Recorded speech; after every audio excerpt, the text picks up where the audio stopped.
Suatu hari Udin membeli bensin di pom, full tank ya mas. Maaf pak, gak bisa. Kenapa gak bisa mas? Pokoknya gak bisa. Apa tangki motor saya kegedean mas? Gak kok pak. Apa bensin habis mas? Gak juga pak. Lah terus kenapa mas? Jawab Udin kesal. Petugas pom pun ikutan marah.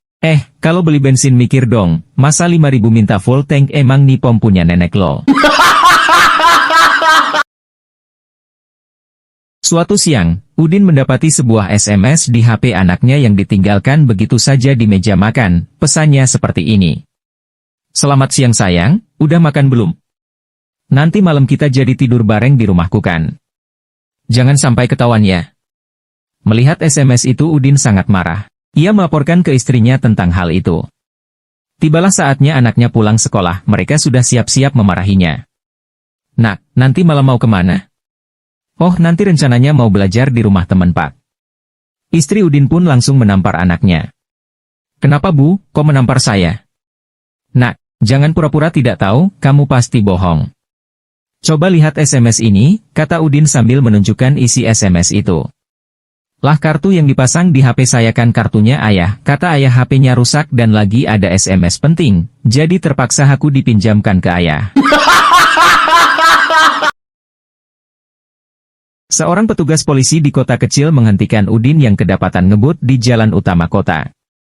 Saudara saya tangkap, kata polisi itu. Tapi pak, saya bisa menjelaskan alasannya.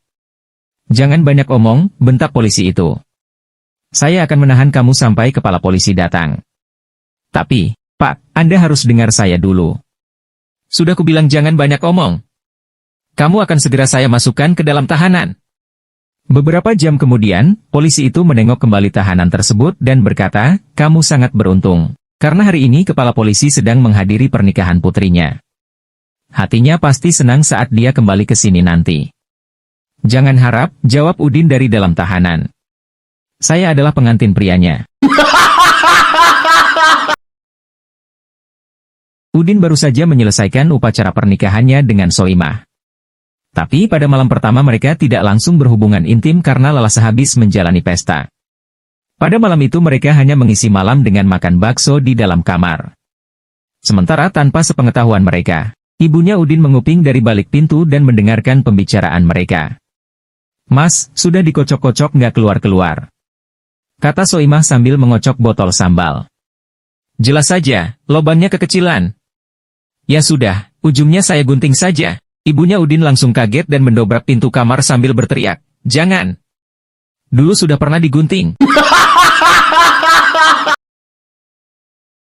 Udin, sang pengantin pria sejak tadi tampak gelisah walau tetap duduk di pelaminan bersanding dengan Soimah, sang mempelai wanita.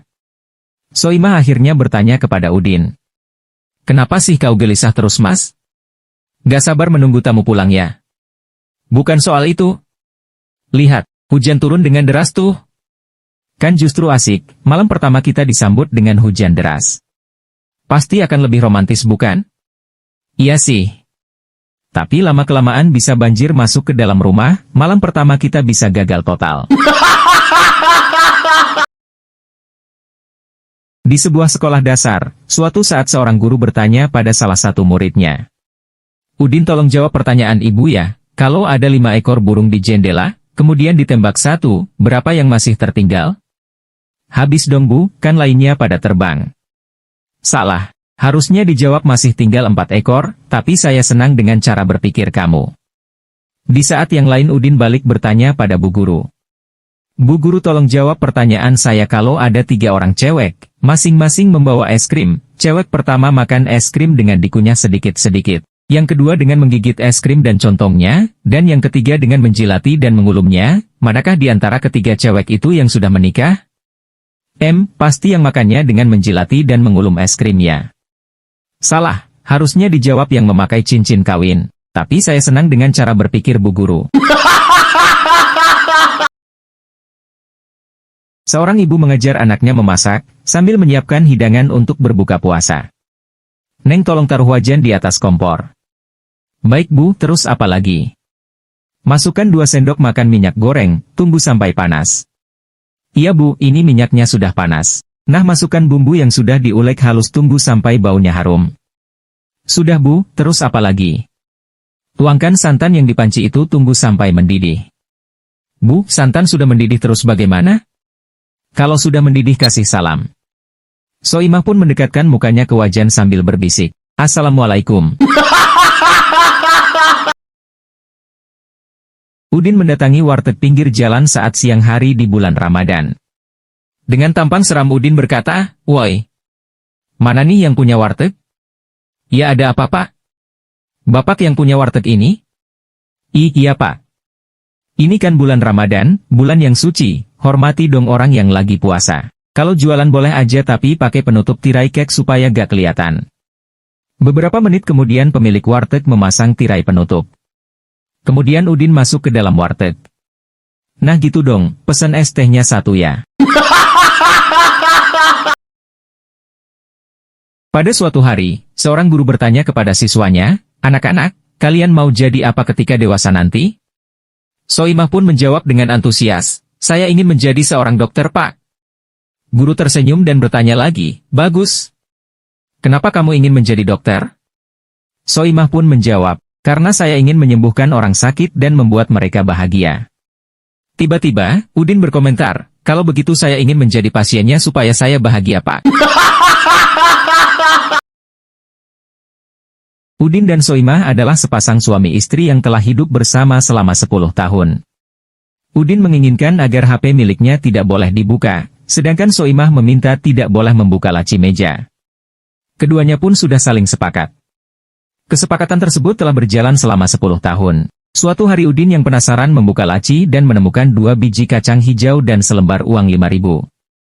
Udin pun akhirnya bertanya pada Soimah dan Soimah menceritakan kejadian aslinya. Ia menjelaskan bahwa ia pernah selingkuh dan kacang hijau itu menunjukkan berapa kali ia berselingkuh. Mendengar penjelasan sang istri, Udin pun bercerita bahwa ternyata ia juga sudah pernah selingkuh berulang-ulang dan lebih parah dibandingkan istrinya. Akhirnya mereka saling berpelukan. Lalu Udin bertanya tentang uang 5.000 yang ada di laci. Soimah pun menjawab bahwa ia telah menjual kacang hijau lainnya dan mendapat uang 5.000. Kepala sekolah di SD kaget waktu Udin ketahuan menyimpan VCD film dewasa. "Udin, kau tahu apa ini?" "Iya tahu Pak," jawab Udin santai. "Ini film dewasa.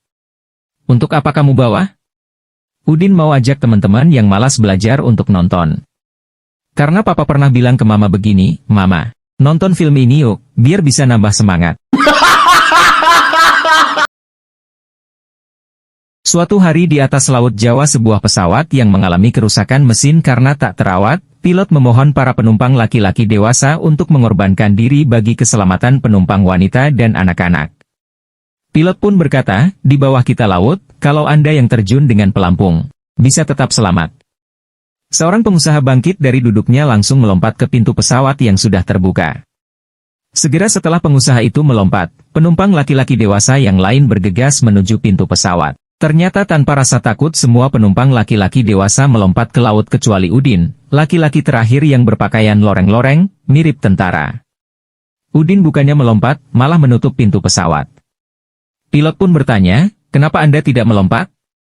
Dengan santainya Udin menjawab, "Kalau saya ikut terjun siapa yang menutup pintu?" Seorang pria Perancis yang memiliki ukuran anu yang big size, berkeliling di sebuah pusat pertokoan obat-obatan untuk pura-pura membeli kondom dengan maksud ingin memamerkan anunya yang wah. Si Perancis pun datang ke toko orang Indonesia, Cina, dan Arab dan bertanya apakah Anda menjual kondom ukuran ini? Kata si Perancis sambil membuka celananya. Tidak ada mister, jawab orang Indonesia. Jawaban yang sama ia dapatkan di toko orang Cina. "Haya, ukuran anu tuan, di sini tidak adalah," kata orang Cina. Kemudian sampailah si Prancis ke toko orang Arab dan bertanya hal yang sama. Dengan logat Arabnya yang kental pemilik toko berkata kepada pembantunya, "Ahmad, tolong ambilkan kondom ukuran anak-anak."